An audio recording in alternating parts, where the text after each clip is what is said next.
Basilica y Temple Expiatory de la Sagrada Familia, atau dikenal sebagai Sagrada Familia, adalah sebuah gereja yang sedang dibangun di distrik Eixample di Barcelona, Catalonia, Spanyol. Ini adalah gereja Katolik terbesar yang belum selesai di dunia. Dirancang oleh arsitek Antoni Gaudi, tahun 1852 sampai tahun 1926, karyanya di Sagrada Familia merupakan bagian dari situs warisan dunia UNESCO. Pada tanggal 7 November tahun 2010, Paus Benediktus ke-16 menabiskan gereja tersebut dan menyatakannya sebagai basilika kecil.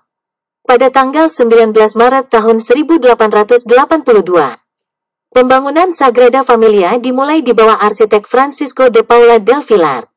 Pada tahun 1883, ketika Villar mengundurkan diri, Gaudi mengambil alih sebagai kepala arsitek. Mengubah proyek tersebut dengan gaya arsitektur dan tekniknya, menggabungkan bentuk gotik dan Art Nouveau yang melengkung.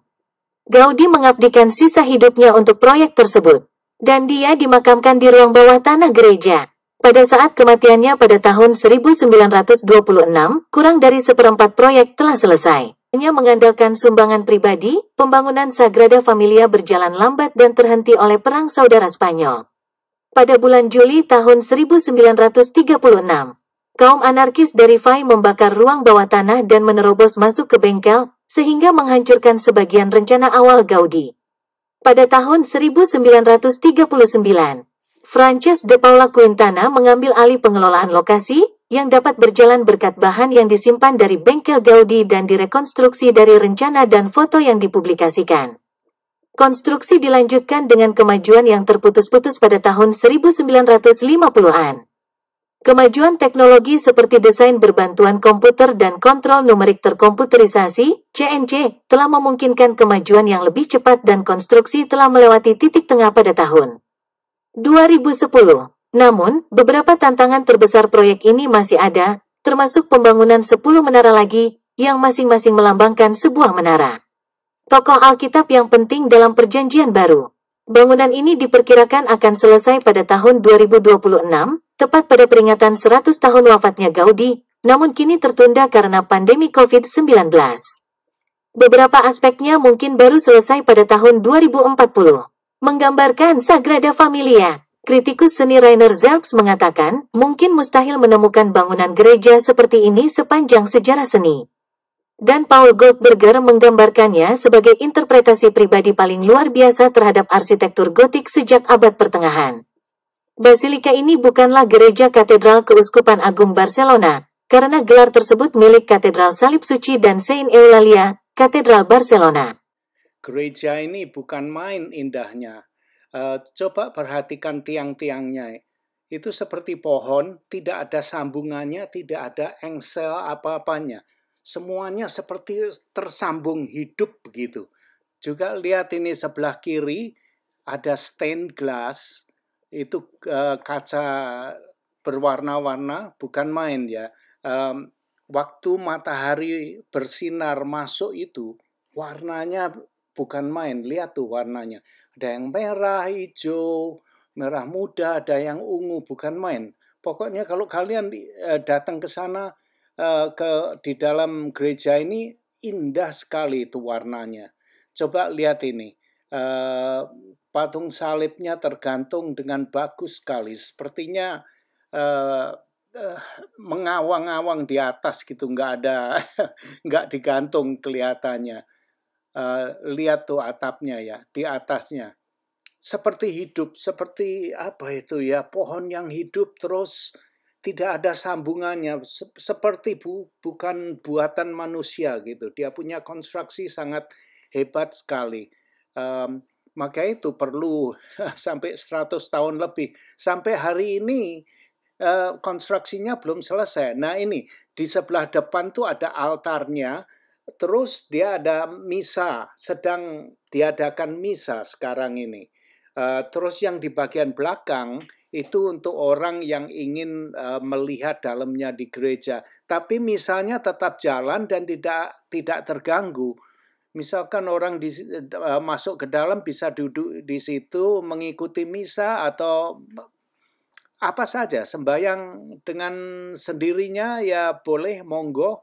Semua orang boleh masuk, bukan hanya untuk orang Kristen aja, bukan hanya untuk orang Katolik aja.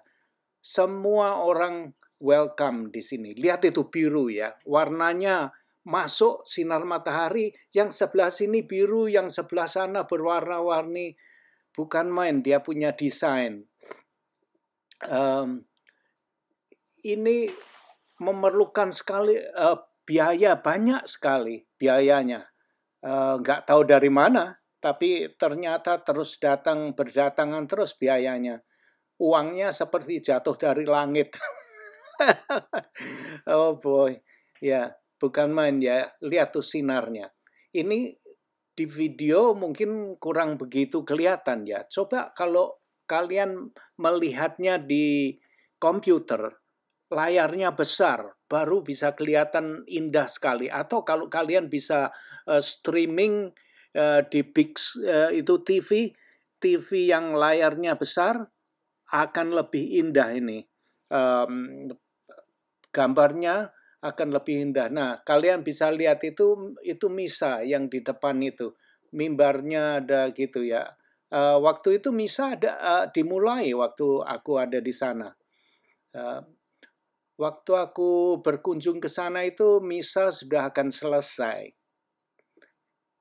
Itu dia. Bukan main. Ini yang sebelah sini ini warnanya biru ya. Nanti yang sebelah kiri warnanya merah. Bukan main indah. Lihat tuh sinarnya, kebiru-biruan yang masuk di ujung sana itu. Nah, di atas tuh ada tingkat 2, tingkat 3, tapi masuknya dari mana kita nggak tahu. Waktu itu mungkin ditutup karena bukan ditutup ya. Diperbolehkan naik ke atas sana hanya beberapa orang sekaligus, misalkan 20 orang sekali masuk ke atas gitu. Jadi nggak boleh terlalu banyak yang ada di atas. Nah, lihat sekarang ini warnanya kan berubah ya. Sinar matahari yang masuk warnanya merah kemerah-merahan. Di sini tidak terlalu kelihatan dia punya desain. Tapi kalau kalian masuk ke gereja ini, bukan main, sangat menakjubkan. Aku melihat di sini, di tengah-tengah, di bagian belakang, itu ada seperti meja. Tapi dibuat dari kaca. Nah, untuk apa itu ya? Jadi, untuk melihat pemandangan yang di atas. Daripada kita selalu mendongak ke atas melihat desainnya, kita bisa melihat ke bawah. Di situ ada kacanya, jadi kita melihat desain yang di atas itu melalui reflektornya, pantulannya aja. Tapi terlihat indah sekali. Nanti ada di belakang ini. Nah, kalau kalian duduk di dalam gereja ini 1 jam aja nggak cukup, nggak puas rasanya. Harus paling tidak setengah hari. Gitu. Nah, aku waktu ke sana aku tidak ikut tour. Kalau ikut tour itu datang dengan bus, dengan orang banyak, kayak digiring gitu, kayak bebek digiring gitu. Waktunya kamu masuk, terus nanti sebentar 1 jam pulang. Nggak seneng, nggak mau, aku tai kucing lah. Digiring kayak gitu. Aku pergi sendiri, naik taksi ke sana, jalan-jalan sendiri, mau tinggal sepuasnya, ya monggo, seenaknya. Jadi nggak keburu-buru gitu datangnya. Jadi waktu itu aku dengan istri relax aja, terus kalau sudah capek keluar, makan siang, masuk lagi gitu. Nah, setelah ini kalian bisa melihat pemandangan. Nah, ini dilihat dari kaca ini. Kalian bisa lihat itu kaca frame-nya, ada anak kecil yang melihat ke bawah kan. Nah, itu orang itu melihat ke bawah semua. Tapi melihat pantulannya yang di atas itu bukan main sekali. Nah, ini juga lihat tuh.